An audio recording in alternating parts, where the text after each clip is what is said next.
YCP వాళ్ళు కాస్త బుర్రున్నోళ్ళందరూ మొత్తుకుని చెప్పారు, ఆయన క్రెడిబిలిటీ ఉన్న లీడర్ కాదు, ఆయన చెప్పేవన్నీ అబద్ధాలు, పచ్చి అబద్ధాలు, అధికారం కోసం ఏమైనా చెప్తాడు, ఎంతటి విష ప్రచారమైనా చేస్తాడు అని. కానీ ఎవరు నమ్మలేదు. ప్రజలు కూడా అన్ఫార్చునేట్లీ అది నిజమని నమ్మారు.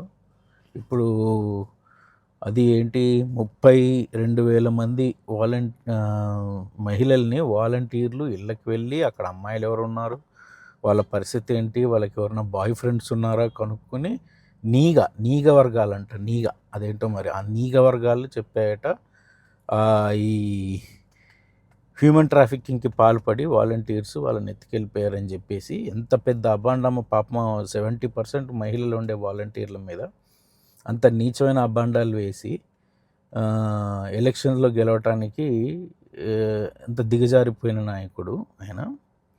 ఇప్పుడు క్లియర్గా తెలుస్తుంటే లాస్ట్కి టీడీపీ వాళ్ళే చెడ్డీ ఇప్పేశారు, మొత్తం బట్టలు ఇప్పేసి. చెడ్డీ ఇప్పలేదనుకుంటా, మొన్న పోలీస్ స్టేషన్లో కూడా ఆయన తాలూకా వ్యక్తుల్ని బట్టలు ఇప్పేసి చెడ్డీల మీద నిలబెట్టారు. ఈయనకు ఆ చెడ్డీ కూడా లేకుండా ఇప్పేశారు. క్లియర్గా చెప్తున్నారు వాళ్ళు.